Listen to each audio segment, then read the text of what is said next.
Mesdames, Messieurs, bonsoir. Amoureux du sport, je vous souhaite la bienvenue sur le plateau de la Grande Team. Ravi de vous retrouver pour notre rendez-vous sportif quotidien. Et bien sûr, avant le top départ, je vous invite, s'il vous plaît, à suivre le sommaire maintenant. On y va. Pour son dernier numéro de la semaine, la Grande Team vous propose le tour d'horizon de l'actualité sportive d'ici et d'ailleurs. Et c'est dans le cours de l'actu. Excellente soirée sportive et bon week-end sur la 3.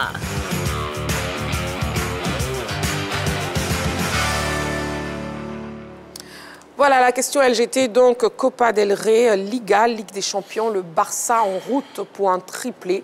Ce sera tout à l'heure le sujet du débat dans l'actu. Et bien sûr, vous pourrez nous joindre en nous appelant sur le téléphone de la 3 dont le numéro est le 27 21 59 93 99.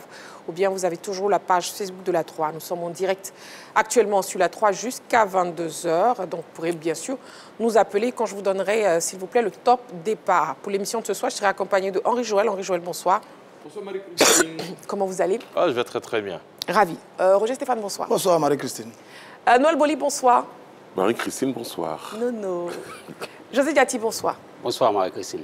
Voilà. Allez, on part avec la première rubrique de cette émission. C'est LGT News. Bien sûr, on vous donne l'essentiel de l'actualité sportive et c'est ici, dans votre émission, La Grande Team. On y va. LGT News. Débutons les news avec du basketball Ligue d'Or. Les demi-finales des play-offs commencent ce week-end. Le dôme du Palais des Sports de Trècheville vibrera ce week-end au rythme des demi-finales des play-offs de basketball. Après donc les finales de la Coupe nationale majestueusement bien organisées, la Fédération ivoirienne de basketball s'apprête à remettre le couvert à l'occasion de ce dernier virage de la saison. Des affiches alléchantes et non des moindres attendent les mordus de la balle au panier tout au long de ce week-end. Ainsi, chez les dames, FBA affrontera GSPM quand la SOA devra croiser le fer avec le CSAT. La bataille chez les hommes s'annonce également rude. En effet, la JCA va devoir bander les muscles face à l'ASA, tandis que l'ABC tentera de désarmer la SOA. Le public ne devrait pas se faire prier pour prendre d'assaut le Palais des Sports de Trècheville qui, durant 3 jours, offrira des spectacles de qualité. Tant les équipes aux prises sont déterminées à tout donner pour s'offrir les places qualificatives pour les finales dans chaque catégorie. Boxe. Tyson Fury veut sortir de sa retraite. Après avoir annoncé il y a quelques mois qu'il rangeait les gants, Tyson Fury vient de laisser entendre qu'il va remonter sur le ring. Surtout depuis qu'Usyk a annoncé qu'il affrontera Daniel Dubois le 19 juillet prochain à Wembley, en Angleterre. Fury, qui estime qu'il aurait mérité la victoire lors de ces 2 championnats avec le boxeur ukrainien, diffusé sur les réseaux sociaux une vidéo de 12 secondes le montrant avec son ex-entraîneur américain Sugar Hill Stewart avec un message très clair pour Usyk. Battu ce fucker 2 fois et le monde c'est la vérité. N'importe quand, n'importe où. Grande-Bretagne, la prochaine fois 100 000 personnes, a écrit Tyson Fury. Football, tournoi des ingénieurs. L'équipe de NC 2017-2018 remporte le gala. Le complexe sportif de la cité universitaire Félix Houphouët-Boigny à Cocody a accueilli un match de gala hier jeudi à l'occasion de la commémoration de la fête du travail.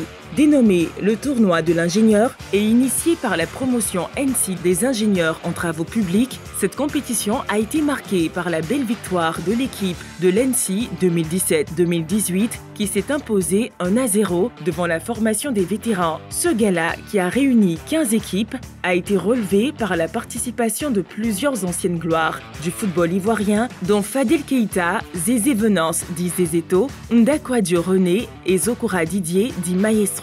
Ils ont gratifié le public de beaux gestes techniques. Arsène Obro, meilleur buteur, Camara, meilleur joueur, de même que l'équipe victorieuse, ont été récompensés. En marge de ce gala, les organisateurs ont ouvert une brèche aux jeux d'échecs, de Scrabble, de baby-foot, de ludo et autres pour égayer cette journée sportive. Depuis 1960 jusqu'à aujourd'hui, l'ONSTP a mis à disposition du développement de la Côte d'Ivoire près de 1500 ingénieurs ces ingénieurs-là donc qui œuvrent jour et nuit pour que le pays soit en bonne santé du point de vue des infrastructures de développement du pays.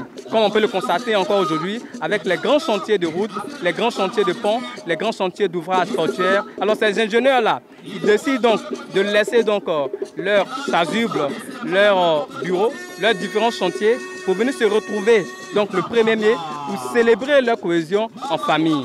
Donc la journée de l'ingénieur, c'est une journée de retrouvailles fraternelles des ingénieurs des travaux publics de Côte d'Ivoire pour que justement ces ingénieurs puissent consolider les liens à travers donc le sport. La rencontre a été vraiment très compliquée pour nous. Certes, on jouait avec les vétérans, mais on ne s'attendait pas à ce qu'ils soient aussi efficaces. Et nous ont dominés, mais on a su quand même conserver notre but et remporter la finale. C'est toujours un honneur pour nous de remporter un trophée face à nos dévanciers, des ingénieurs. Et c'est notre deuxième édition où nous avons remporté. Donc c'est toujours une joie de remporter l'édition de l'ingénieur.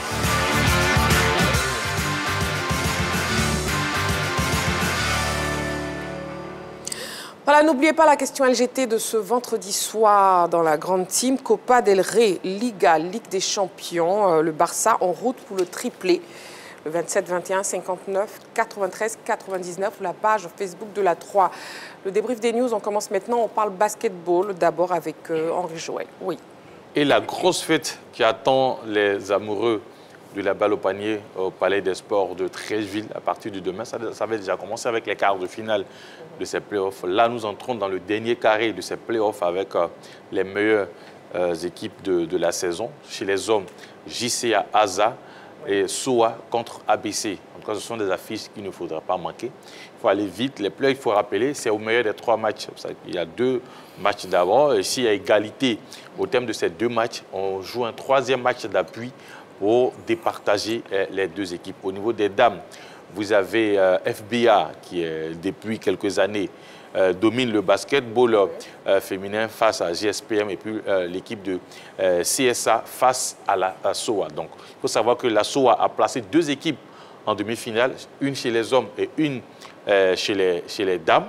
Et puis, cette fête-là, en tout cas, la fédération invite tout le monde, et nous-mêmes nous invitons aussi tout le monde à aller au niveau du Palais des Sports, encourager ces équipes-là afin de se surpasser. Parce qu'aujourd'hui, en cas de victoire, les équipes qualifiées ou les équipes championnes du Côte d'Ivoire représenteront la Côte d'Ivoire, bien sûr, aux compétitions d'interclubs que l'Afrique organise, notamment chez les hommes, la balle.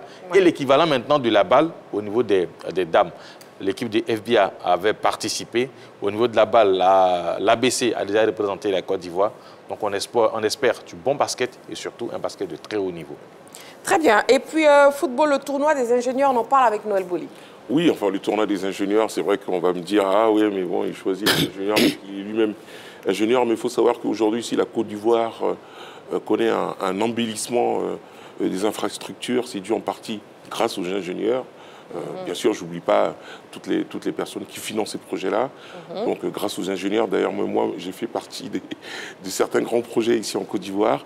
Donc, il était quand même bon de mettre un petit accent sur ça. Ouais. C'est vrai que c'était un tournoi récréatif. Hein. Enfin, je veux dire, c'était pas de très haute volée, mais c'était une façon de consolider tous les liens qu'il y a avec tous les liens qu'il y a avec les différents ingénieurs qu'il y a ici en Côte d'Ivoire. Et c'est toujours bon, quoi. C'est toujours bon d'échanger entre personnes du même métier. Et puis, pourquoi pas faire progresser tout ça pour le bienfait du pays. Mais c'est très bien, c'est très bien. C'était un tournoi qui a rassemblé, je crois, 15 équipes, il me semble. Puis à côté de ça, il y a eu aussi des activités annexes, hein, telles que le ludo, le scrabble qu'on voit ici. Et c'est une très bonne chose, c'est une très bonne initiative. J'espère qu'on la fera une fois tous les 2 ans. Je dis on parce que je m'inscris un peu dedans, même si je ne suis pas MC. Vous n'étiez pas présent, justement? Non, je n'étais pas présent. Malheureusement, je vaquais à d'autres occupations. Ah. Mais en tout cas, j'étais de tout cœur avec eux. Okay. Donc voilà, je pense que c'est une initiative qui, à mon sens, sera plus ou moins fait tous les 2 ans, il me semble, parce que tous les ans, ça coûte quand même un peu cher. Puis il faut réunir tout le monde en même temps, c'est pas toujours évident. En tout cas, c'est une très belle initiative, puis on espère que ça va être productif à l'avenir. D'accord, très bien. Le tournoi donc des ingénieurs de Côte d'Ivoire. NC, c'est très bien noté. Oui, on part avec votre information. Evan Ndika, le défenseur ivoirien de l'AS Roma, du côté de l'Italie, qui intéresse un club anglais, en l'occurrence l'équipe d'Arsenal, et Arteta, son entraîneur. Evan Ndika, écoutez, c'est l'un des meilleurs défenseurs au monde en ce moment, et l'un des meilleurs sur le continent africain. C'est peut-être le meilleur éléphant depuis 2024. Il fait une superbe saison avec 47 matchs, 1 but et 1 passe. Sa saison en Italie est énorme. S'il signe de côté d'Arsenal, il va franchir un palier. Passer après Auxerre en France, après Francfort en Allemagne, après Roma en Italie. Arsenal, c'est la première ligue anglaise, c'est le top des tops. C'est une équipe qui joue régulièrement, qui est en course régulièrement pour le titre du côté de l'Angleterre, qui pour cette saison est dauphin de Liverpool pour l'instant. C'est une équipe qui participe régulièrement à la Ligue des Champions, donc c'est un très beau challenge. Et puis il faut savoir que Arsenal a parfois très bien réussi aux défenseurs ivoiriens. Quand je dis ça, je pense à Kolo Touré, défenseur central ivoirien, qui a fait une superbe campagne du côté d'Arsenal. Quand je dis ça, je pense à Ebou Emmanuel, latéral droit ivoirien, éléphant également, qui a fait un très beau passage du côté d'Arsenal. Donc on ne sera pas surpris de voir Ndika du côté d'Arsenal et réussir dans la défense centrale de l'équipe de Gunners. En tout cas, bravo à lui. Bon, maintenant, ce n'est que des supputations.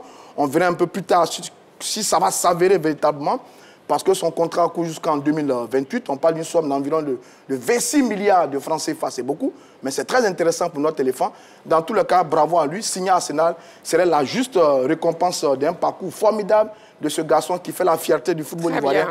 Tout simplement, bravo à Evan Ngita, signe du côté d'Arsenal. Et on poursuit donc avec cette information justement concernant Evan Ndika qui plaît à Arteta. José Diati. Oui, il plaît à Arteta, mais pour moi, c'est pas le meilleur club. Si jamais il doit quitter l'AS Roma, pour moi, Arsenal, c'est pas une bonne destination. Arsenal est un club formateur, disons, qui prend les jeunes joueurs. Stéphane parlait tout à l'heure de Kolo Touré, d'Ebou Emmanuel, ils étaient encore très jeunes. Après quelques saisons, Kolo est parti à City. Donc pour moi, ce n'est pas une très bonne destination parce qu'Arsenal, pour moi aujourd'hui, Ndika, il doit aller chercher des titres. Il doit aller chercher des titres, ce qui n'est pas le cas de Arsenal qui, depuis 20 ans, n'a pas gagné n'a pas été champion depuis 20 ans, depuis 2004. Et puis en Ligue des Champions, c'est vrai, ils sont régulièrement en Ligue des Champions, mais on veut des trophées maintenant. Voilà. J'ai été finaliste en 2006, mais pour un joueur comme Ndika, je pense qu'il doit aller dans un club pour aller chercher des titres et des trophées maintenant. Pour moi, le PSG, par exemple, qui était la première destination, pour moi, c'est une bonne destination parce que là, au moins, c'est sûr que, bon, en partant là-bas, il peut être au moins champion de France. Très bien. Donc, pour vous, Arsenal n'est pas la bonne destination pour Ndika. Rapidement. Oui, rapidement, non, mais bon, quand j'entends le grand frère José Diati dire ça, enfin, j'ai un petit peu mal au cœur parce que c'est vrai, ce qu'il dit, c'était vrai à un moment. Aujourd'hui, Arsenal est rentré dans une autre sphère. Aujourd'hui, Arsenal lutte pour gagner la Première Ligue. Ça, c'est... Oui, il lutte parce que voilà, Arsenal lutte. Elles sont toujours deuxième, mais un jour, je pense que ça passera parce que c'est un club qui a quand même un gros budget. C'est vrai qu'encore une fois, ce qu'il dit, c'était vrai à l'époque parce qu'ils étaient dans la construction de leur stade. Aujourd'hui, le stade est fini. On ne fait plus vraiment appel aux jeunes, même si on s'appuie toujours sur le centre de formation. Mais c'est un club qui a des ambitions, au même titre que le Paris Saint-Germain. D'ailleurs, ils sont en demi-finale de la Ligue des Champions. Donc oui, pour moi, c'est vraiment une bonne destination. Et puis, c'est un club un peu familial, quoi. Ok, donc vous ne partagez pas l'avis de José Diati. Voilà la raison. Allez, nous avons la publicité. Amoureux du sport, vous ne bougez surtout pas. Dans quelques secondes seulement, on se retrouve pour la suite de notre émission. Allez, à tout de suite.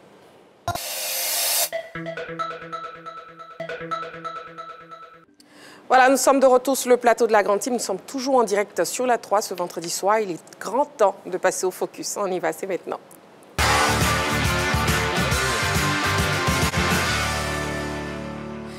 Allez, une 28e journée déterminante. Oui, la Ligue 1 tend allègrement vers son dénouement. La 28e journée qui se disputera ce week-end pourrait s'avérer déterminante. Déjà, avant d'analyser les différents enjeux, je vous propose déjà de voir le programme, le programme complet et le classement. Programme de la 28e journée, ça commence demain, 3 mai, avec la rencontre AS Denguele Asec à Mimosa, le Racing Club face à l'Is de Sassandra, un match à suivre aussi pour le maintien. Et Mouna FC, Stade d'Abidjan, ça se poursuit et ça prend fin le dimanche avec la SOA face au FC San Pedro. Le Football Club de Boaké recevra Zoma Seokrogo Iska, FC Oza, Sol FC et Afad Stella Club de Djamé. Au niveau du classement, c'est l'équipe du Stade Abidjan qui est toujours leader avec 50 points plus 14. L'AFAD à 51 points plus 14 également. La SEC est troisième avec 50 points plus 20. Et puis en bas, vous avez l'AS Denguélé 24 points moins 12. Et l'équipe de Lys 24 points moins 12 également. Voilà, et puis l'ASEC Mimosa, face à une équipe justement de l'Est d'Anguélé qui joue son maintien. Henri Joël, est-ce qu'on pourrait dire que l'ASEC Mimosa pourrait laisser ses plumes à Yamoussoukro? En tout cas, ce qu'on peut dire, c'est qu'aujourd'hui, l'ASEC n'a plus droit à l'erreur. Les jaunes et noirs, on l'a vu, affichent clairement l'intention de redevenir champion de Côte d'Ivoire. Ils sont à 3 points du leader, qui est le Stade d'Abidjan. Et c'est vrai qu'ils ont un goal average assez intéressant par rapport aux deux autres premiers que sont l'AFAD et l'équipe du Stade d'Abidjan. Mais pour l'instant, comme on l'a dit, il n'y a plus de calcul à faire en ce qui concerne les jaunes et noirs. Oui. En face, ils ont une équipe de l'Est d'Enguélé qui est en train de se battre aussi pour essayer de tenter de rester en Ligue 1. Ça ne sera pas évident pour la SEC à Mimosa, mais comme je l'ai dit, ils n'ont plus droit à l'erreur. Ils doivent s'imposer. L'équipe de Denguélé doit gagner pour se maintenir. Voilà un peu les enjeux de cette opposition. Est-ce que la SEC va réussir à s'imposer? Je ne sais pas. Est-ce que Denguélé va réussir à accrocher les jaunes et noirs? Ça aussi, la réponse reste inconnue, mais on aura tout ça, on aura le dénouement à la fin de cette journée de championnat où entre Odieneka et jaune et noir, on verra qui va s'en sortir. Très bien. En tout cas, un match très important. Justement, je l'ai dit, la SEC Mimosa qui n'a plus droit à l'erreur et puis l'AS Denguélé qui joue le maintien. Oui, là, Denguélé joue le maintien, mais il faut reconnaître que la SEC aussi reste... C'est un petit faux pas à son match nul face à Lys de Sassandra. Donc, ils ont tout intérêt à se relancer. Mais Denguélé, on le disait ici sur le plateau, qui, depuis la disparition de son président, était une équipe qui se cherchait un peu. Mais depuis un moment, ça va. En fin de saison, il faut préciser que ces équipes-là refusent d'aller au purgatoire. Hein. Donc, ces équipes-là se battent comme elles peuvent. Mais aujourd'hui, je pense que pour moi, l'avantage est à la SEC qui joue le haut du tableau et qui ne veut pas rester sur une année blanche. Au moins jouer une coupe africaine l'année prochaine et terminer au moins deuxième des championnats, je pense que ce serait bien. Je pense que pour moi, la SEC ira un peu pas favori sur ce match-là. D'accord. Noël Boli, oui, ASEC, AS Denguélé. ASEC, AS Denguélé, déjà la SEC d'Abidjan n'a pas le droit à l'erreur, hein, ça c'est connu de tous, parce que si elle arrivait, enfin, si elle fait un match nul, elle risque d'être décrochée. Hein, c'est-à-dire que tout l'espoir du titre de champion de Côte d'Ivoire pour sauver sa saison, parce qu'il faut le dire clairement, la SEC est quand même en mode d'échec. En tout cas, moi je l'estime, je le pense ainsi. Donc elle n'a pas le droit de se louper sur ce match-là. Donc pour moi, elle mettra tout en œuvre pour arriver à défaire cette équipe du Denguélé qui, elle, malheureusement, se trouve dans les bas-fonds du classement. Elle aussi, elle va vendre chèrement sa peau, ne serait-ce que pour avoir une infime chance de pouvoir s'en sortir. Ça risque d'être très compliqué. Mais bon, comme elle joue chez elle, enfin, elle joue sur son public, devant son public, peut-être qu'elle donnera tout ce qu'elle a dans le ventre. Mais en tout cas, ce sera un match très épique et malheur aux vaincus. Malheur aux vaincus. Très bien. ASEC, AS Denguélé. Écoutez, le décor est planté. Hein. C'est un match terrible pour les deux formations. L'ASEC joue quasiment sa saison. Parce qu'on n'est pas très loin d'une saison blanche côté ASEC Mimosa. Ils sont éliminés en Coupe nationale, éliminés en Coupe de la Confédération. Ils sont 3e du championnat. L'ASEC Mimosa n'a pas son destin en main. Ils sont quasiment obligés de gagner tous les matchs en espérant un faux pas évidemment de l'AFAD et du Stade d'Abidjan. Ce qui n'est pas évident parce que Stade et AFAD, ces deux équipes-là ont l'intention de confirmer d'aller jusqu'au bout. Donc c'est une victoire obligatoire pour l'équipe de l'ASEC Mimosa. Autrement, le titre sera totalement perdu pour les jaunes et noirs. En face, vous avez l'AS Denguélé, qui est avant-dernier du championnat, avec 24 points, qui occupe la 15e place. Denguélé également a une obligation de résultat face à cette formation de l'ASEC Mimosa. Sinon, ça va être la relégation. Vous l'avez donc compris. C'est deux équipes un peu, j'ai envie de dire, au niveau des extrêmes. L'un qui est 3e, qui joue le titre, l'un qui est avant-dernier, qui doit lutter pour la relégation. C'est un match extrêmement important pour les deux équipes. Gare aux perdants. Mais évidemment, sur le schéma et sur l'ensemble de la saison, léger avantage à la SEC Mimosa. Mais après, la SEC Mimosa n'a plus son destin en main. Les jaunes et noirs doivent d'abord gagner, regarder et espérer que le stade de l'AFAD fasse un faux pas.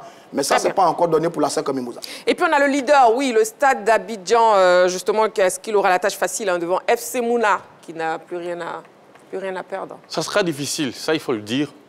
Il y a un petit, je dirais peut-être contentieux entre les deux équipes lors du match aller. Il y a eu une grosse erreur d'arbitrage au match aller où l'équipe de Mouna menait au score. Et il y a eu cette erreur-là qui a permis au stade d'Abidjan de pouvoir revenir à la marque. Le match s'est soldé sur ce nul-là 1-1, qui est resté un peu en travers de la gauche de l'équipe de Mouna, puisqu'en ce moment, ils étaient en bonne forme. Mouna même était à la lutte pour les 3 premières places en ce moment-là. Ensuite, pour aller toujours au niveau des contentieux, l'actuel entraîneur de Mouna, qui est Oussou Israël, était l'entraîneur du stade d'Abidjan. La séparation ne s'étant pas bien passée, je me dis qu'un entraîneur qui est parti quand même sous fond de crise du club, forcément aura à cœur, surtout dans ce genre de match-là, de tenter d'accrocher son ancienne équipe. C'est un peu comme cela que moi je plante un peu le décor de ce match. En face, vous avez l'équipe du stade d'Abidjan qui a fait une très belle campagne en Ligue des Champions, qui a eu cette expérience-là je dirais, des matchs de haut niveau, et qui a peut-être, avec elle, cette expérience en fin de saison pour essayer d'accrocher ce titre-là qui ne vient pas depuis 1969, ça date quand même. Donc ça sera un match très compliqué. C'est vrai que beaucoup de personnes parlent de Mouna qui n'a plus rien à gagner, mais quand on essaie de regarder un peu l'environnement de ce match, et tout ce qui est comme antécédent entre l'entraîneur, les deux équipes, je me dis que ça sera un match épique entre Mouna et l'équipe du stade d'Abidjan. Un match épique, donc est-ce que vous partagez l'avis de Henri-Joël Noël Boli? Pour lui, le stade d'Abidjan, ce sera très compliqué devant FC Mouna. C'est vrai qu'il faut donner un petit peu de saveur au match, quoi. Mais bon, Mouna, à mon avis, ils sont un peu démobilisés, ils n'ont plus rien à gagner. Ils sont 5e du championnat. Bien sûr, ils vont rester toujours professionnels parce que les matchs, il faut les jouer à fond. Mais je pense que le stade voudra maintenir son leadership parce que, bon, derrière, ça pousse. Derrière, ça pousse. Donc, je pense que le stade aura plus d'envie de gagner ce match que le Mouna FC. Ça ne veut pas dire que le Mouna va lever le pied. Attention, mais bon, je veux dire, les histoires antécédentes, entre-temps, de l'eau a coulé sous les ponts. Je veux dire, ce n'est pas ce qui motive les joueurs. Moi, je connais un peu l'état d'esprit des joueurs. Non, c'est quand il y a la carotte au bout que la motivation est exemplaire. Ou alors, c'est quand le président dit, si vous gagnez le match, il y aura une prime exceptionnelle. Mais bon, là, je pense qu'ils finissent tranquillement la saison.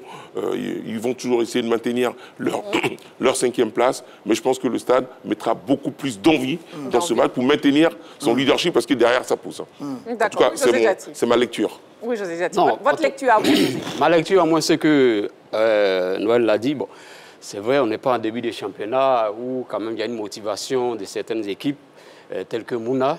Je ne dis pas que Mouna, ce n'est pas une bonne équipe, mais aujourd'hui, avec la victoire du stade sur l'AFAD, son concurrent direct, la journée précédente, je pense qu'aujourd'hui, il faut être vraiment préparé pour arrêter le stade, franchement. Parce qu'ils sont dans une dynamique. Julien Chevalier, quand j'ai dit Julien Chevalier, Lafitte l'a dit.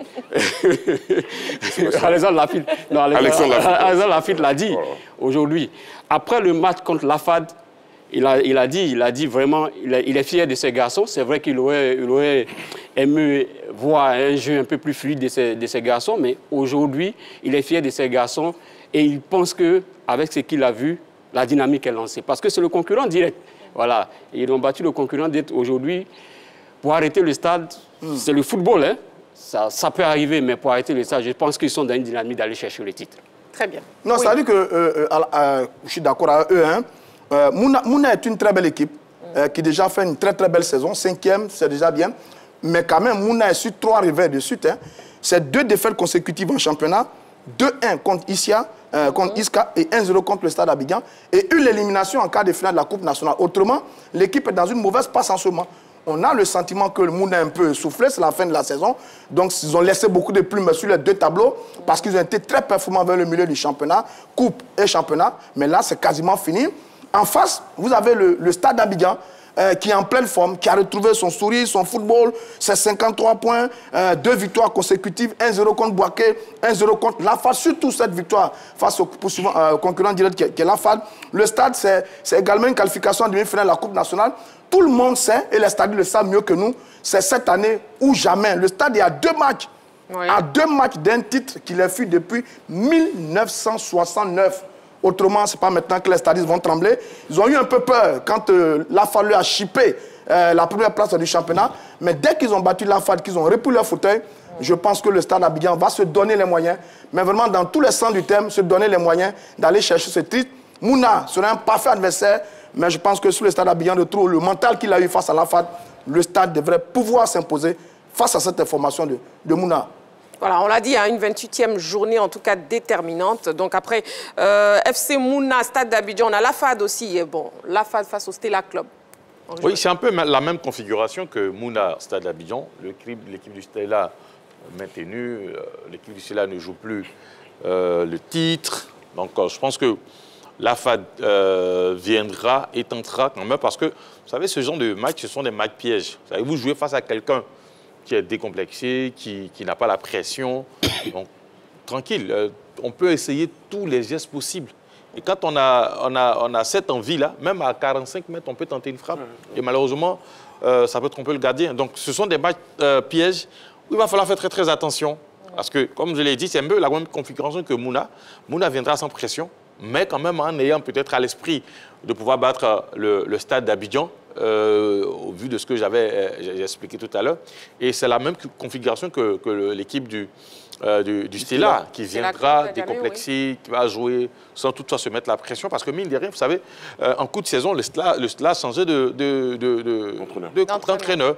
Radouane, qui est arrivé aujourd'hui, il est en phase, il a envie de bien terminer la saison, parce que je pense que quand on termine bien la saison, ça nous donne des idées sur la prochaine saison.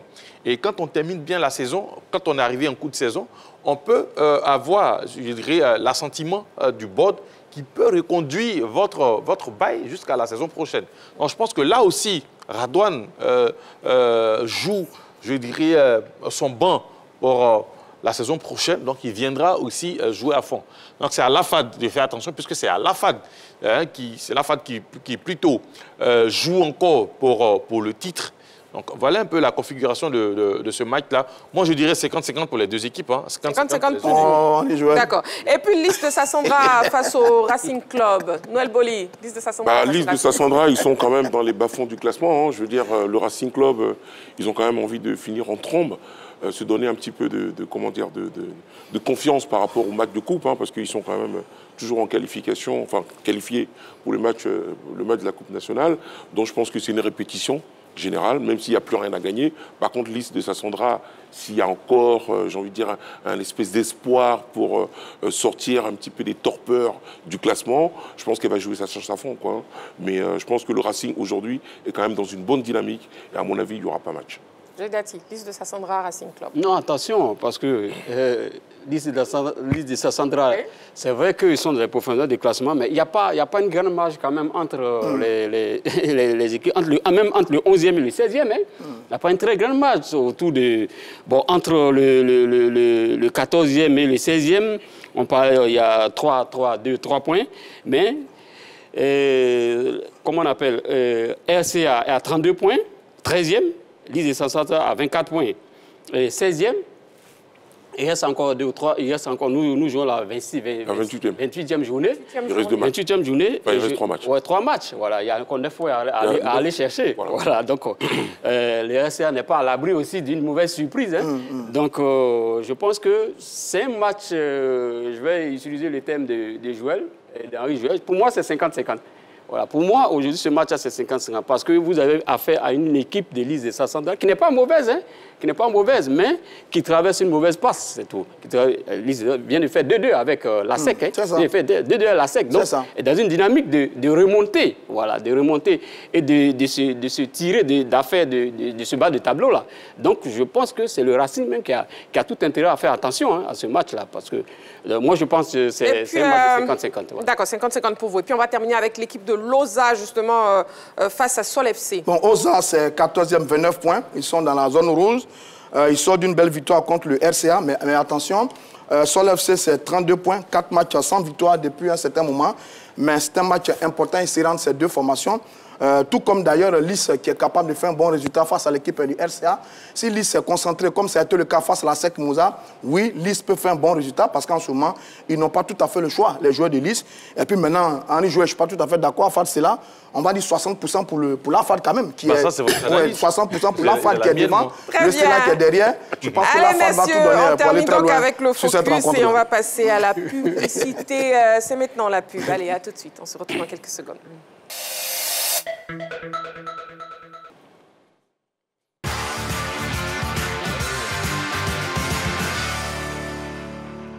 Et du coup, on ouvre le téléphone, le 27 21 59 93 99, 27 21 59 93 99, numéro de téléphone de la 3 pour répondre à la question suivante. Copa del Rey, Liga, Ligue des Champions, le Barça en route pour le triplé. Copa del Rey, Liga, Ligue des Champions, le FC Barcelone a la possibilité de terminer la saison avec un triplé qui n'a plus réalisé depuis 10 ans. Mais le chemin pour y arriver semble long et parsemé d'embûches. Bien sûr, nous, on en parle sur ce plateau, mais après cet élément préparé par la rédaction. Et donc, la question LGT ainsi formulée, Copa del Rey, Liga, Ligue des Champions, le Barça en route vers le triplé. Messieurs, sur le plateau, s'il vous plaît, à vos panonceaux, un oui ou un non. Et bien sûr, après, je vous laisserai argumenter. C'est donc un non pour José Diati, un oui pour Roger Stéphane, un non pour Henri Joël, un non pour Noël Boli. Très bien. Vous pouvez argumenter, Roger Stéphane. Écoutez, sur ce qu'on voit sur la saison, évidemment, le triplé est possible pour l'équipe du Real de Madrid. Le Barça, bon, j'espère que ça ne va pas se transmettre. Mais dans tous les cas, le Real, c'est quasiment foutu. Ils ont déjà tout perdu. C'est quasiment foutu pour le Real de Madrid. Donc le Barça, il s'agit évidemment du Barça. La saison est toute belle. D'abord, ils ont déjà gagné la Super Coupe, c'est connu. La Copa del Rey, ça vient d'être fait, ça fait déjà 2 titres. Ils sont leaders du championnat en ce moment, avec 76 points, 4 points d'avance sur le Real de Madrid et 10 points d'avance sur l'Atlético de Madrid. Autrement, si le Barça gagne tous ses matchs, le Barça sera champion d'Espagne. Les Barcelonais ont leur destin en main. Ils sont leaders et ils sont tranquilles. Ils sont demi-finalistes de la Ligue des Champions. C'est vrai que sur le match aller de cette demi-finale, ils ont été quelque peu secoués par une formidable équipe de l'Inter de Milan. On a vu ce match soldé par un score de 3 buts partout. Certains égal de les voir jouer collectivement avec ce milieu de terrain, avec son trio d'attaque, avec sa défense qui n'a peut-être pas de grand nom. Mais il y a du football. On nous a réconcilié cette année avec le tiki-taka du Barça, la crème, la philosophie de la Masia. Collectivement, c'est le top. Individuellement, ils ont quelques joueurs qui ne sont pas très loin d'être les meilleurs cette saison. Rafinha, le Brésilien, est au top sur son aile. On l'a vu la dernière fois face à l'Inter. Et surtout Lamine Yamal, ce jeune-là, qui a 17 ans, il n'est pas en train de réécrire le football. Non, c'est pas vrai, on a déjà vu ça. Mais qui est en train de marquer le football avec un talent extraordinaire. Ce garçon, à lui tout seul, il est capable de renverser l'histoire des matchs de football. Et ça, le Barça a dans ses rangs un joueur d'exception. Avec son collectif, avec son individualité, le Barça est capable cette année de raser tous les fronts. Mais bon, on est au football. Si on regarde la saison en ce moment, tout est possible. Parce que sait-on jamais, avec le football et le Barça cette année, est vraiment en pleine forme. Monsieur Kofi Mathieu nous appelle Mbato. Bonsoir, monsieur Kofi Mathieu. Oui, bonsoir, la toute puissante Marie-Christine Degré. Bienvenue sur le plateau de la Grande Team, monsieur Kofi Mathieu. Oh là là, on l'a perdu. Vous pouvez nous rappeler, s'il vous plaît, au 27 21 59 93 99. Oui, Henri Joël, on vous écoute, on écoute vos arguments.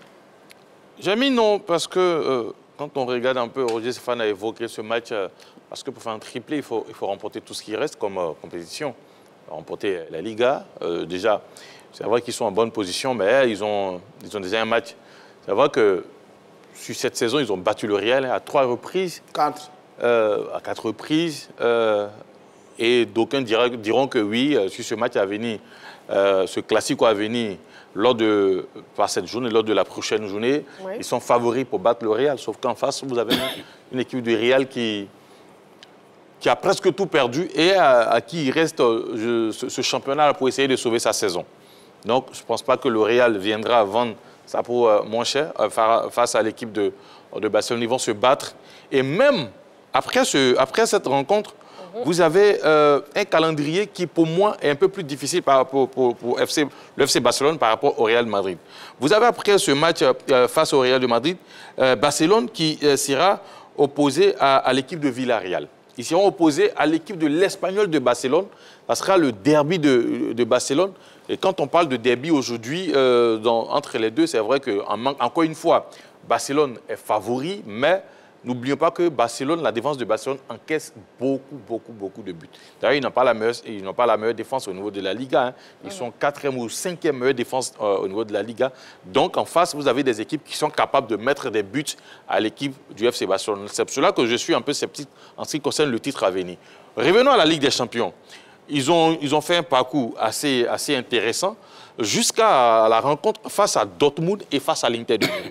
Au match aller, ils battent Dortmund 4 buts à 1. Au retour, ils se font balader, mais de justesse, Dortmund a failli arracher les prolongations. Là, on a vu les erreurs défensives et on a vu ce diagnostic-là qui n'était pas assez reluisant pour une équipe comme Barcelone qui espère remporter la Ligue des Champions. Parce que remporter des trophées, c'est aussi avoir une très bonne défense, ce que le FC Barcelone n'a pas, notamment sur cette fin de saison. Donc, ça peut être un élément déterminant pour les luttes finale en ce qui concerne les différents trophées. Et puis, pour revenir sur ce match face à l'Inter de Milan, l'Inter a été capable à l'extérieur d'inscrire 3 buts à la défense de Barcelone. À Giuseppe Meazza, ça ne sera pas évident que Barcelone puisse... C'est-à-dire que s'ils encaissent comme ils l'ont fait au Camp Nou, ça ne sera pas évident pour eux de revenir face à une équipe de l'Inter qui est très solide. Voilà un peu pourquoi j'ai dit non. C'est bien noté, Henri Joël. Nous avons un appel en M. Narcisse Kouakou. Il nous appelle de Marcory. Bonsoir, M. Narcisse Kouakou. Bonsoir Marie-Christine. Bienvenue sur le plateau de la Grande Team. Je vous en prie, merci. Voilà, on vous écoute. Copa del Rey, Liga, Ligue des Champions, le Barça en route pour le triplé. Oui, c'est totalement possible. Hein? C'est totalement possible parce que cette année, le Barça a une équipe très forte. Voilà, c'est vrai que j'entends souvent des arguments disant qu'elle encaisse beaucoup. Mais ce n'est pas nouveau pour le Barça cette année. Elle encaisse, c'est vrai, mais elle marque plus que ses adversaires. Et ça a été toujours ainsi. Ils n'ont pas peur d'encaisser parce qu'ils ont la force et l'assurance de leur force offensive. Et donc, ce n'est pas vraiment difficile pour eux de pouvoir réaliser ce triplé-là. Même si le match allait en Ligue des Champions, certains pensent que c'est un échec pour le Barça. Pour moi, c'est un échec pour l'Inter.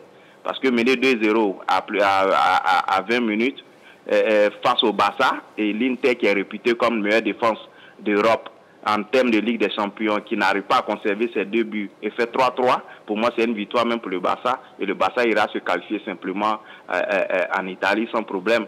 Maintenant, concernant la Liga, c'est vrai qu'on parle du Classico à venir. Même si on perd le Classico, on a encore un point d'avance sur le Real de Madrid. Donc on a encore de quoi à pouvoir avoir ses destins entre les mains pour pouvoir gagner le championnat. Donc je pense que le Barça aujourd'hui est armé et est équipé pour pouvoir vraiment réaliser ce triplé-là. Donc c'est ce que je voulais dire. D'accord. Merci beaucoup, Monsieur Narcisse Kouakou. Merci beaucoup. À vous. Bonne soirée. Bonne soirée à vous. Voilà. Merci pour votre participation à l'émission. Donc pour lui, c'est un oui, hein, la question LGT de ce soir. Par contre, c'est un non pour José Diati. Oui, moi je dis non, parce qu'on parle de la Copa del Rey, on parle de la Liga et on parle de la Ligue des Champions. Je veux dire oui si on s'arrêtait aux 2 premières compétitions. Voilà. C'est-à-dire la Copa del Rey qui est déjà remportée, voilà, et la Liga où le Barça a un coup d'avance quand même sur son rival, qui est le Real de Madrid. 4 points d'avance, ce n'est pas rien dans un championnat comme la Liga. Parce que dans tous les cas, même si le Barça trébuche, a encore des possibilités de prendre l'avance. C'est-à-dire que le Real n'est pas à 1 point du Barça. Donc, sur ces 2 compétitions, je peux dire oui. Mais quand je prends la Ligue des Champions, c'est la Ligue des Champions qui me fait dire non, le Barça ne peut pas aller au bout pour avoir le triplé, pour être le triplé. Pourquoi? Parce que il y a quand même des ordres qui se présentent sur son chemin. Hein. Voilà. Il y a 3-3. Elle a fait 3-3 au match aller. Elle doit se rendre à Giuseppe Meazza pour essayer d'éliminer l'Inter de Milan, invaincu jusque-là en compétition internationale, qui est encore invaincu. Ouais. Ça, c'est vraiment une paire de manches pour le Barça. Et puis, dans cette compétition, le Barça est face à des équipes qui ont vraiment faim de cette compétition. Je l'ai dit tout à l'heure, Arsenal La dernière finale d'Arsenal, c'est 2006, ça fait autour de 19 ans. Donc, l'équipe est en demi-finale. Donc, l'équipe a tout intérêt motivé pour aller loin et remporter ce trophée.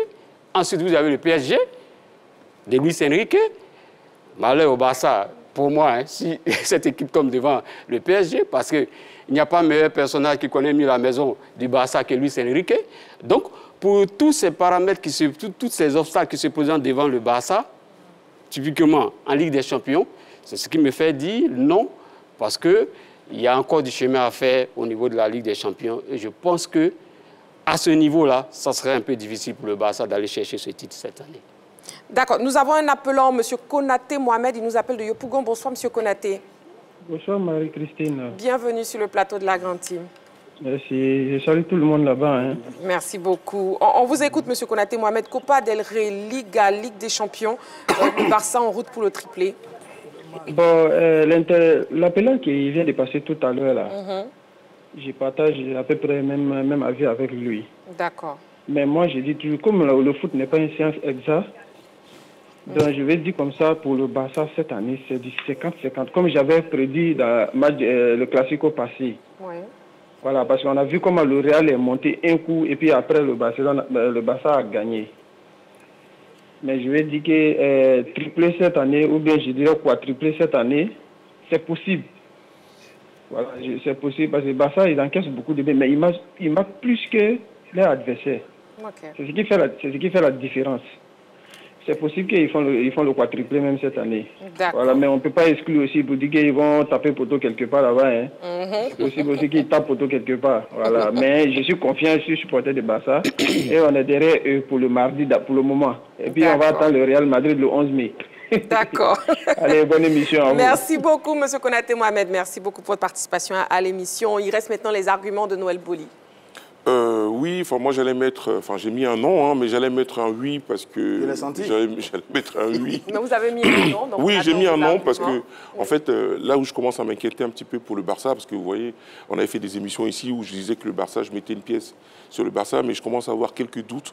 C'est juste sur la charge physique. Parce qu'on voit que le Barça commence à perdre quand même quelques joueurs importants. Il commence à empiler des matchs. Ça commence à être un petit peu pesant, quoi. S'ils ont toujours cette fraîcheur-là, ça peut aller au bout. Mais là, j'ai bien peur que ça se complique un peu. Parce que la dernière fois, on a vu contre l'Inter de Milan, on a vu Jules Koundé qui est sorti sous blessure, alors que c'est un élément tellement important au poste de latéral droit que ça risque à un moment ou à un autre de causer des problèmes. En Coupe del Rey, c'est bon, ils ont gagné ce trophée-là. En championnat, ils sont à 4 points du Real, mais il y a un épique match, un classico, parce que, vous savez, les classicos ont toujours des saveurs un peu spéciaux. Pour ça, le Real s'apprête, même si c'est vrai que le Real est un petit peu décimé. Donc, il y a un classico qui se présente là le 11 mai. Le 11 mai, oui. Ça, c'est quand même pas à mettre à la poubelle, donc c'est aussi important, même si je pense que le Barça est favori. Ensuite vient le match de Ligue des Champions, le match retour. Vous savez, les Italiens, et c'est toujours ce que j'ai dit à Roger, c'est toujours ce que j'ai dit à Roger Stéphane, on peut ne pas forcément pratiquer un football alléchant, un football fait de passes comme nous, les esthètes, on aimerait bien voir, mais c'est un football cohérent. C'est-à-dire que la philosophie mise en place est tellement cohérente que cette philosophie peut empêcher le Barça d'aller au bout. Si le Barça manque de fraîcheur sur le match retour en Ligue des Finales, ça risque de ne pas passer. Donc là, j'émets un doute. Et comme j'émets le doute, donc je ne pourrais pas mettre un oui au Barça. Le match retour sera déterminant pour le Barça. Et l'Inter de Milan, on a vu, hein, c'est vrai qu'au match aller, on a vu qu'un Lautaro Martinez n'était pas dans son assiette, mais je ne suis pas certain qu'il fera 2 matchs où il ne sera pas dans son assiette. Donc, gare au Barça au match retour. Et pour finir, j'ai envie de dire que c'est vrai qu'on parle beaucoup de Lamine Yamal, qui n'est pas mauvais comme joueur, qui est même extraordinaire. Mais pour moi, la tête pensante du jeu du Barça, c'est Pedri. Et si Pedri commence à baisser physiquement, ça risque d'être un Barça moyen. Donc voilà, donc méfions-nous, regardons comment évolue Pedri, comment il gère ses matchs, parce qu'il y a trop de matchs importants qui arrivent en même temps. Vous savez, donc la charge émotionnelle, la charge physique est tellement importante qu'à un moment donné, il ne faudra pas que ça commence à peser dans leur tête et dans leur esprit. Donc, méfions-nous, regardons comment Pedri évolue et en ce moment-là, on pourra se situer si oui ou non le Barça pourra remporter son triplé qu'il avait remporté en 2015. Très bien, nous avons un appelant, M. Anzan Ahmed. Il nous appelle de Daoukro. Bonsoir, M. Anzan Ahmed. Merci, bonsoir. Voilà, bienvenue sur le plateau de la Grande Team. Oui, M. Anzan Ahmed, bienvenue sur le plateau de la Grande Team. Merci beaucoup, salut le plateau. Voilà, on vous écoute. Copa del Rey, Liga, Ligue des Champions, le Barça en route pour le triplé. J'ai dit non. Ok, pourquoi? J'ai dit non. Je donne mes arguments.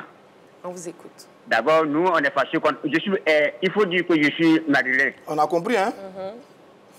Donc, notre 11 là, nous, on va le gagner. Et puis, quand ils vont partir en Italie, là, il ne faut pas ils vont compter, hein? On va aussi les gagner là-bas. Donc, il n'y a pas de triplé à faire. C'est ma contribution. Merci beaucoup pour votre contribution, M. Anzan Ahmed, qui nous appelle de Daoukro. Merci beaucoup. Voilà. Et puis, justement, concernant la Ligue des Champions, en cas de finale, si jamais le Barça arrive en finale, quelle équipe pourrait être abordable pour le Barça? Tout de suite, je dirais Arsenal. Arsenal? Oui. Entre le Paris Saint-Germain aujourd'hui et l'équipe d'Arsenal, si d'aventure Arsenal réussit à se qualifier, je pense que ça sera plus abordable que de jouer une équipe comme Paris Saint-Germain en finale.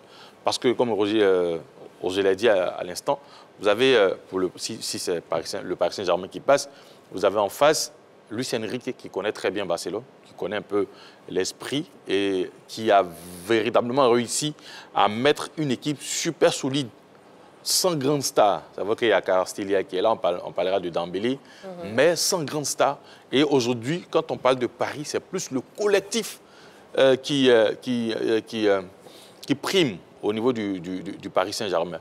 Par contre, Arsenal, c'est vrai que c'est une équipe solide, c'est une bonne équipe, mais c'est une équipe qui, pour moi, souvent n'arrive pas à gérer les grands moments. C'est vrai qu'ils ont réussi à éliminer le Real en aller-retour, mais ça reste toujours sous le fil en ce qui concerne Arsenal. Donc, je me dis que Paris est plus solide que cette équipe d'Arsenal. Donc, si d'aventure, c'est Arsenal qui, par miracle, réussit à se qualifier, puisque ayant été battu au match aller, réussit à se qualifier pour la finale, et que Barcelone arrive en finale, je pense que ça va passer. Par contre, si c'est Paris qui arrive en finale, et même avec l'exploit de passer l'Inter de Milan, ça sera compliqué pour le FC Barcelone de s'imposer face au Paris Saint-Germain. Très bien. Et puis le public sportif s'est aussi exprimé sur la question LGT. On l'écoute. Non, c'est cadeau, mon vieux. D'abord, Lamine Yamal en attaque, c'est le meilleur joueur actuellement. En attaque, on a la meilleure défense avec Koubassi. Le meilleur milieu de tout l'histoire du football. Après les Iniesta, c'est Pedri.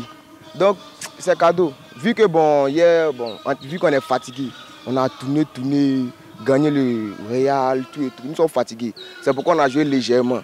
Mais on revient la semaine prochaine pour prendre tout. Ligue 1, c'est cadeau, on prend ça. L'année prochaine encore, on revient encore. On fait ça pendant 5 ans. On prend tout. Avec ce qu'ils ont commencé là, je pense qu'ils vont remporter tout. Parce que Yamal aussi, il est très performant. Même Ferran Torres qui a remplacé Lewandowski. Voilà, tout ça là, ça compte aussi. Puis et Rafinha qui pense aussi à son ballon d'or, qui tient à ça là. Je ne pense pas qu'il va rester comme ça. À mon avis, je pense que le Barça sera éliminé au match retour le mardi prochain face à l'Inter. Et l'Inter va les gagner, je pense, 3-1. Et concernant la Liga, je pense aussi que le Classico prochain face au Real Madrid, le Barça perdra et fera un match nul encore. Ou une défaite, espérons. Et le Real remportera la Liga. C'est fort probable que le Barça remporte la Ligue des Champions. Parce que c'est une équipe, depuis le début du championnat, ils ont été au top de leur niveau. Voilà, donc je pense qu'avec le défi, je pense que le Barça pourra remporter la Ligue des Champions. Voilà donc l'avis du public sportif ivoirien sur la question LGT. Écoutons maintenant l'avis de M. Fofana Yaya. Bonsoir, M. Fofana Yaya. Bonsoir, Marie-Christine. Bienvenue sur le plateau de la Grande Team. Vous nous appelez d'où, s'il vous plaît? Je salue le panéliste. Merci. Vous nous appelez d'où, s'il vous plaît? Je suis à Yopougon. À Yopougon, d'accord. Bienvenue. On vous écoute. Copa del Rey, Liga, Ligue des Champions, le Barça en route pour le triplé. Oui, bien évidemment. Ok. Le Barça est en route pour le triplé, bien évidemment, parce qu'ils ont le talent pour. Et ils ont, quand on le veut ou non, ils ont un football chatoyant. Et puis, quand on le veut ou non, ils ont le meilleur joueur actuel du monde. Lamine Yamal a 17 ans. C'est que l'enfant lui seul peut décamper une situation, on le voit. même après le match contre l'Inter, regardez les joueurs de l'Inter, tous ceux qui sont passés à l'interview, ils ont tous reconnu. Il y a Bastoni, même le défenseur de l'Inter, qui a reconnu que c'est le meilleur joueur du monde. Et il y a Marcus Thuram même qui a dit qu'on ne peut pas le marquer individuellement, que c'est toute l'équipe. Donc, de tout ça, ça peut vraiment décanter une situation. Et puis bon, c'est vrai, M. Rougier a parlé des choses de Pedri, mais ce n'est pas Pedri seul qui est le pourvoyeur des choses de l'équipe de Barça. Il y a un garçon qu'on appelle Dani Olmo. Même si Pedri est fermé, Dani Olmo, quand il sort d'un match, tout le monde voit. Barça, c'est une équipe homogène, très homogène, une équipe qui est capable de tout. La seule équipe que je crains, que je ne veux pas qu'on croise, peut-être que c'est le Paris Saint-Germain, qui a peut-être le même football que le Barcelone. Sinon, bien évidemment, je suis d'accord avec l'avis de Roger Stéphane, c'est tellement clair, cette année, le Barça est très en forme. D'accord. Très bien. Merci beaucoup, M. Fofana Yaya. Merci pour votre participation à l'émission. Bon, M. Fofana Yaya qui parlait donc de Yamal. Hein. Est-ce qu'on peut parler d'une Yamal dépendance finalement, José Diati? Non, pas pour l'instant pour moi au Barça. C'est un excellent joueur, mais on ne peut pas parler de Yamal dépendance pour l'instant. Moi, j'aime bien des joueurs. Il y a Rafinha qui est là, et puis, comme on a dit, Pedri.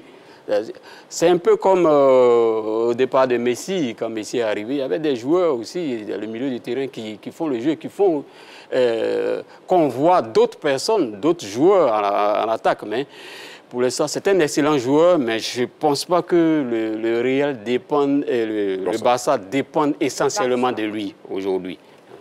D'accord. Non, je ne dis pas vraiment à ce point-là. C'est vrai que c'est un joueur important, un joueur vraiment déterminant dans cette équipe du Barça, qui a des statistiques affolantes, qui a un volume de jeu impressionnant.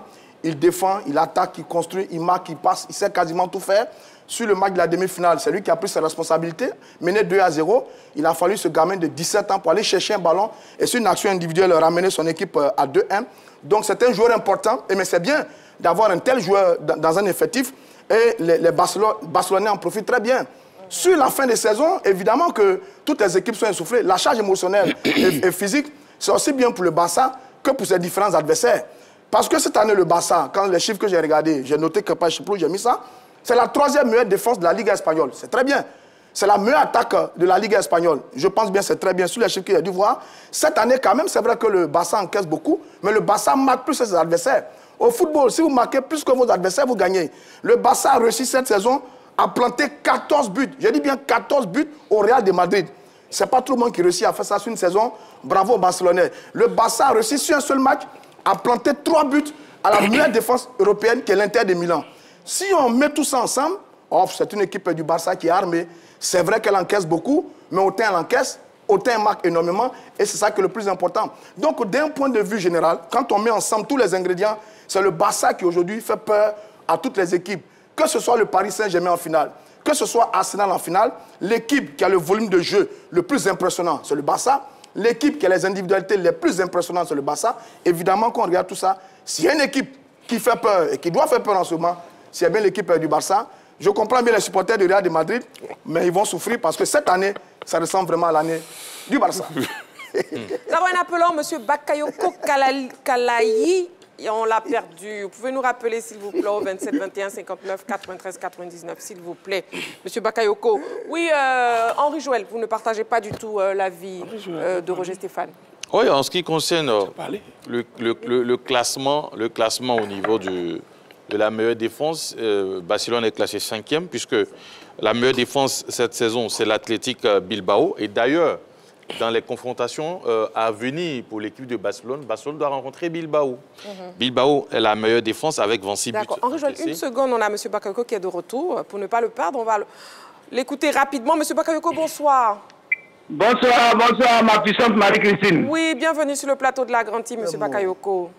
Oui, je salue toute la Grande Team. Voilà. Bonsoir. Et puis on vous écoute. Copa del Rey, Liga, Ligue des Champions, le Barça en route pour le triplé, M. Bakayoko. Je ne crois pas pour le triplé. Je ne crois pas à ça. Parce que, après tout, c'est le ballon, hein, c'est le football. Oui. Ouais, où on est là, le Barça, actuellement, ils sont vraiment en mode de fatigue. Là où on est arrivé actuellement, ils sont en mode de fatigue. Et le football n'a pas besoin de ça. Voilà. Parce qu'actuellement, là où ils ont fait 3-3 la fois dernière, là, je ne crois pas que s'ils croisent comment on appelle ça, le PSG là, ils peuvent faire quelque chose devant le PSG. Aujourd'hui, on croit que le PSG est le tocard, mais moi je pense que c'est le tocard même qui va rentrer et qui va faire la surprise à tout un chacun, à tout le monde. Ah, ok. D'accord, c'est bien noté, M. Bakayoko, merci beaucoup. Ok, merci bien. Voilà, merci pour votre participation à l'émission. On va poursuivre avec Henri Jouette. Donc, comme je le disais, c'est la 5e meilleure défense de la Liga. Et quand on veut aller loin, surtout dans ce genre de compétition où on veut remporter beaucoup de titres, il faut avoir quand même une bonne défense. Pour revenir, il rencontre la meilleure défense de la Liga, qui est l'Athletic Bilbao, avant la fin du championnat. Donc quand on regarde tout ça, on se dit que c'est une équipe de Barcelone quand même qui, c'est vrai, a fait un bon parcours jusqu'à présent. Mais pour ce qui reste des autres compétitions, surtout des autres matchs à venir, il faut vraiment, c'est vrai, il faut être confiant, mais il faut être beaucoup mesuré dans ce qu'on dit. Parce que jusqu'à présent aussi, c'est vrai, offensivement, ils ont été intéressants, mais défensivement, ce n'est pas vraiment l'assurance tout risque, quoi. Donc voilà, c'est pour cela que moi, il faut y aller avec beaucoup de pincettes, avec le frein à main. C'est la meilleure attaque? Oui, c'est la meilleure attaque, mais ils n'ont pas cette défense-là. Voilà, ils n'ont pas cette défense-là qui puisse être aussi rassurante sur ce qui reste en ce qui concerne les matchs. Et puis, il faut le dire, c'est vrai qu'on dira que quelqu'un a dit que ce match face à l'Inter devait être considéré comme une victoire pour Barcelone. Mais vous êtes à domicile. Ça fait qu'aujourd'hui, les buts à l'extérieur ne comptent plus le double au niveau de l'Europe, mais vous êtes à domicile. Barcelone est à domicile. Et Barcelone a couru après le score tout au long du match. Mené 2-0, ils réussissent à venir, à revenir à la marque. Ils sont menés 3-2, ils réussissent à égaliser. Donc en réalité, c'est l'Inter qui fait comment on appelle ça, la bonne affaire. La bonne affaire dans ce match. Et quand on connaît aussi la solidité, parce que je ne pense pas que les mêmes erreurs parce qu'on me dira que oui, est-ce que Barcelone, mais les mêmes erreurs que l'Inter a commises au Camp Nou, ils ne vont pas les répéter à Giuseppe Meazza, c'est pas possible. Cette équipe de l'Inter, je pense qu'elle est plus solide que Barcelone et ça sera, à mon sens, ça sera confirmé au match retour. Copa del Rey, Liga, Ligue des Champions, le Barça en route pour le triplé. C'était donc la question LGT de ce soir. Pour l'actu, LGT News, allez, on regarde encore. LGT News. Débutons les news avec du basketball Ligue d'Or. Les demi-finales des play-offs commencent ce week-end. Le dôme du Palais des Sports de Trècheville vibrera ce week-end au rythme des demi-finales des play-offs de basketball. Après donc les finales de la Coupe nationale majestueusement bien organisées, la Fédération ivoirienne de basketball s'apprête à remettre le couvert à l'occasion de ce dernier virage de la saison.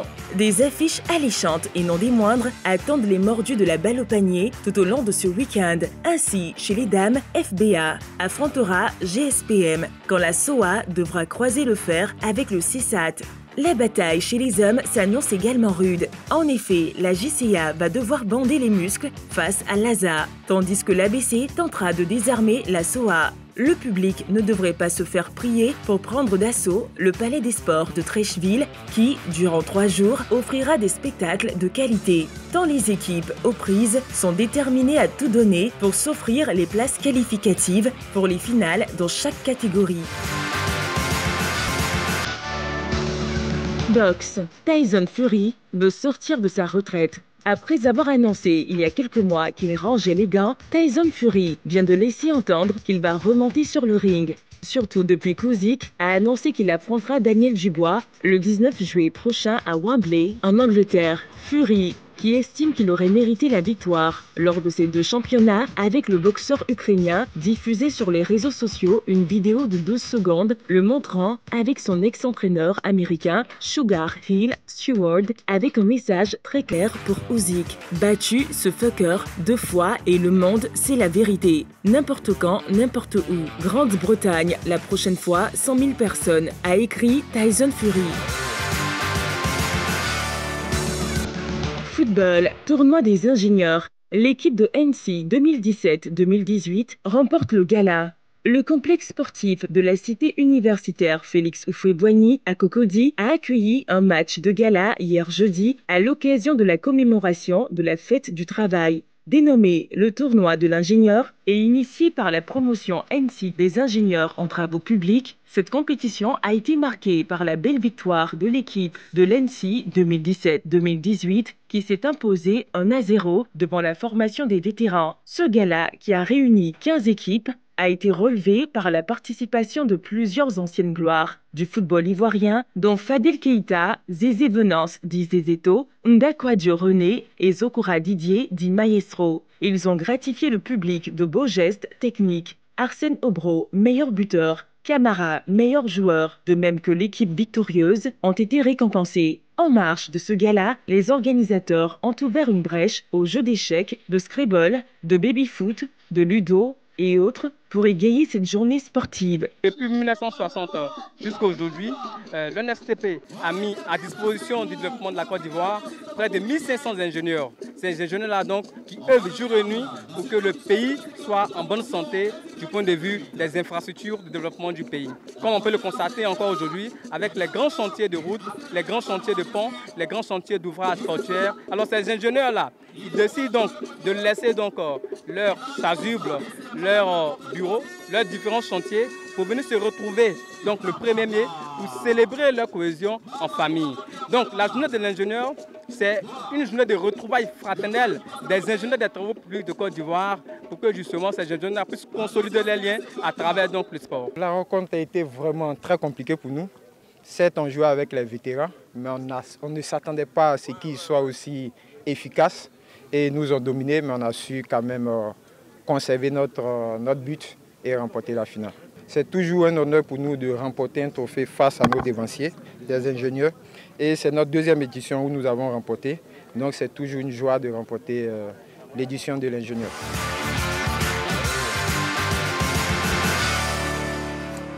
Voilà, nous sommes toujours en direct sur la 3. Nous avons un deuxième sujet pour l'actu.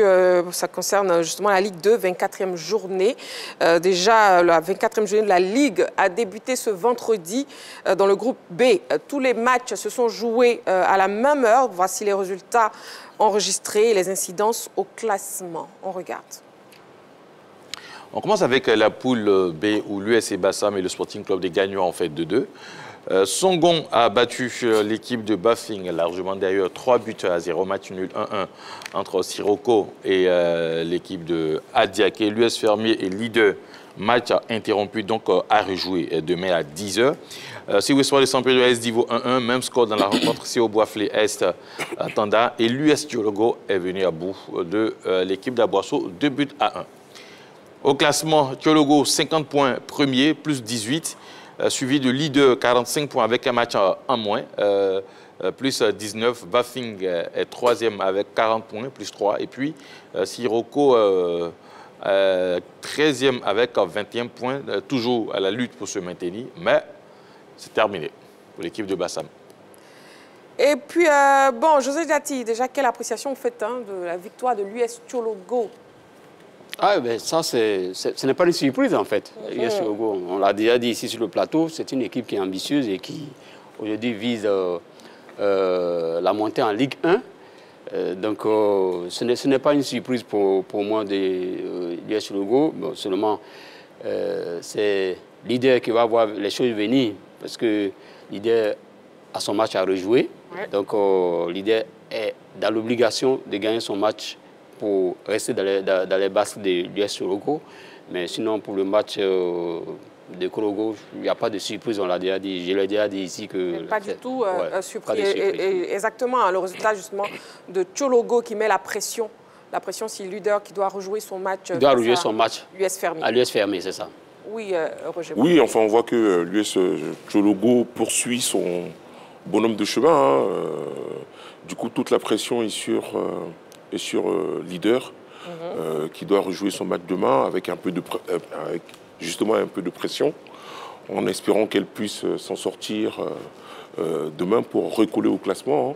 C'est vrai que la semaine dernière, on avait assisté à un match opposant ces deux belles équipes, malheureusement avec tous ces problèmes que l'on sait, on ne va pas revenir là-dessus, tous ces problèmes que l'on sait, mais en tout cas ça devient vraiment intéressant parce que l'US Tiologo poursuit son caracole en tête Et c'est pas plus mal, hein, c'est pas plus mal. Maintenant, aux leaders de Marcory de montrer qu'elles ont la force pour pouvoir vraiment les inquiéter jusqu'au bout, parce que là, il ne reste plus beaucoup de matchs pour que la saison se termine. Donc voilà, on assiste à quelque chose, on assiste à un vrai duel de mano à mano. Concernant le classement en dessous, malheureusement, l'US Bassam s'en est terminé. Je me souviens que l'année dernière, cette équipe jouait un petit peu les troubles faits. Je crois qu'elle avait terminé, il me semble, 4e du championnat, et que cette année, malheureusement, elle va descendre en D3. C'est un petit peu dommage, mais bon, c'est le lot quotidien des équipes qui gèrent mal leur saison. Et puis voilà, donc, en tout cas, cette Ligue 2 du groupe B nous donne beaucoup de passion. On espère qu'il n'y aura pas encore d'incidents extérieurs et que ça va perdurer jusqu'à la fin du championnat. D'accord. Pour l'instant, on va rester avec le groupe A. Oui, Roger Stéphane. Sur Thiologo, bon, écoutez, Thiologo a gagné à Boisseau 2-1, c'est bien ça. Hein. C'est une très belle victoire. Thiologo était mené, puis ils ont réussi à renverser la situation pour s'imposer finalement 2-1. Thiologo a bien récupéré donc, de son fameux match face à l'équipe leader. Thiologo est focus vraiment cette saison, c'est 50 points. Et Thiologo est à 2 journées d'une montée en Ligue 1 et de la fin de la saison.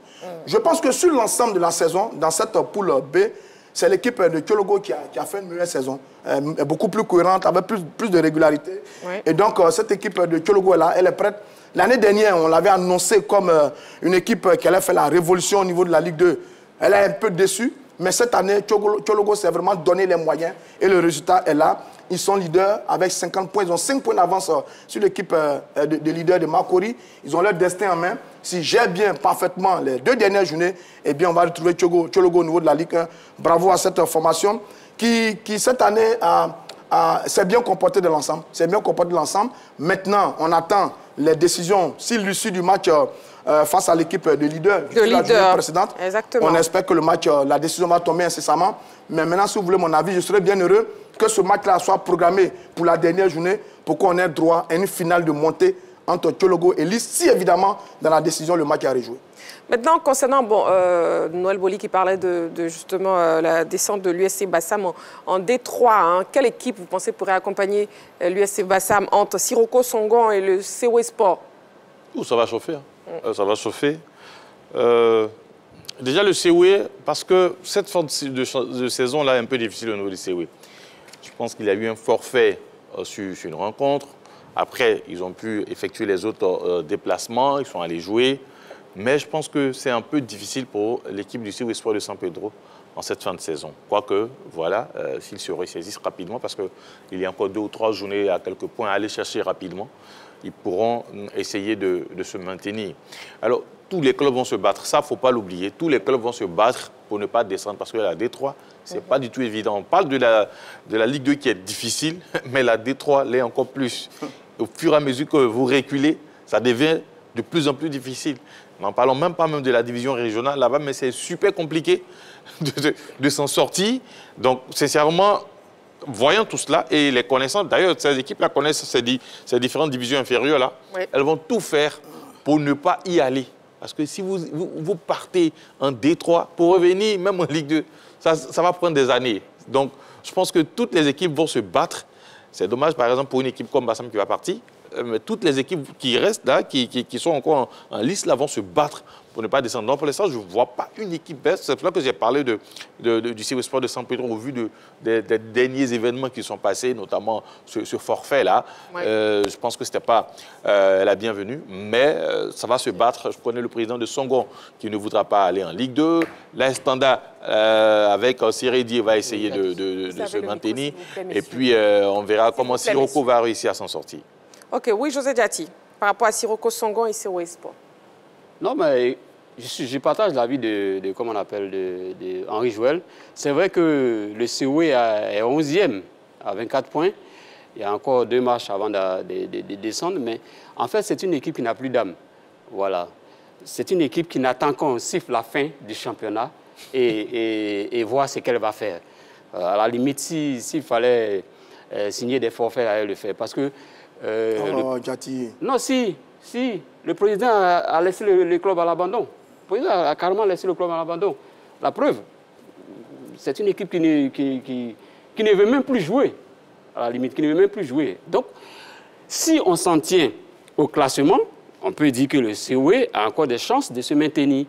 Mais vu l'état dans lequel les joueurs, le club, le président, l'état dans lequel le club même est, voilà, il est sûr qu'il est possible que ce club-là accompagne l'USC Bassam en D3. Bon, en attendant que cela soit matérialisé sur le terrain, le classement actuel nous donne COE 11e, 24 points, Songo 12e, 22 points, Siroko 13e, 21 points. C'est ce que j'ai dit. Je ne veux pas être un mauvais prophète. Si chacune des équipes gagne ses derniers matchs, le CO va se maintenir.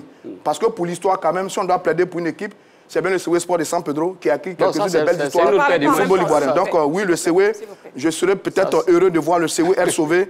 Le football ivoirien doit beaucoup au COE Sport de San Pedro. Et il faut que peut-être on sauve le COE Sport de San Pedro. Beaucoup de courage au président et on espère que ça va bien finir. Sur Bassam, c'est un point de l'histoire du football ivoirien qui se coule là, l'équipe de Bassam. Parce que Bassam, quand même, est un club légendaire, un club mythique. Ça commence à ressembler maintenant à des équipes qui ont disparu, un peu comme le River Club de Daloa, un peu comme l'Inseman, un peu comme Sakraboutou, le Sport d'Anyama. C'est un peu dommage pour l'équipe de Bassam. Je voudrais au passage faire un coucou au président Georges Zalé, qui pendant longtemps a présidé ce club, qui a passé la main au président Ebé, c'est bien ça, Henri Joël. Monsieur, merci, bravo pour tout. Merci pour tout ce que vous avez fait au football ivoirien. Merci beaucoup, Roger Stéphane, s'il vous plaît. La 24e journée de la Ligue 2 se poursuivra ce week-end avec les matchs du groupe A, dont voici le programme avec Henri Joël. Allez, le groupe de la mort, avec où il y a l'Africa, il y a l'équipe d'Agboville. Voilà, l'Espérance de Bouaké sera face au Williamsville Athletic Club. Yamsoko recevra Dankov. L'Amfiara sera face à l'US Agboville. Ça sera un match chaud. Au même moment, on aura Africa Sport Espérance d'Issia. Benjaville face à l'EFIM. Et Agile de Guibérois face à ADFK. Le dimanche 4 mai, on aura le dernier match de cette poule 1 avec le déplacement de l'Azida Bengro pour affronter Issiawazi. Voilà, au niveau du classement, le classement va venir. L'équipe d'Agboville est leader avec 49 points plus 16. Suit l'Africa, deuxième position, 47 points plus 10. Yamsokro est vraiment décalé, 40 points à la troisième place. Et puis en bas, pour ce qui est de la relégation, pour l'instant, c'est l'Espérance du Bouaké et le WAC qui sont en difficulté. Et Noël Boli, vous pensez comme Henri Joël, c'est le groupe de la mort avec l'Africa Sport dans cette poule? Écoutez, l'Africa Sport qui va rencontrer Agboville lors de la prochaine journée, il me semble, pas là, mais juste après. Et là, ça va nous déterminer qui sera l'équipe qui va montrer en Ligue 1. En tout cas, justement, par rapport à cette confrontation, on peut considérer que c'est un groupe de la mort, quoi. Mais j'espère que l'Africa va remporter ce match et l'Africa va retrouver l'élite du football ivoirien parce qu'on en a grand besoin. C'est la fin de la grande team. Merci beaucoup, messieurs. Merci, amoureux du sport. Rendez-vous est donc pris lundi. On vous laisse bien vous reposer ce week-end avec le programme de la 3. Prenez soin de vous et n'oubliez pas, faites toujours du sport.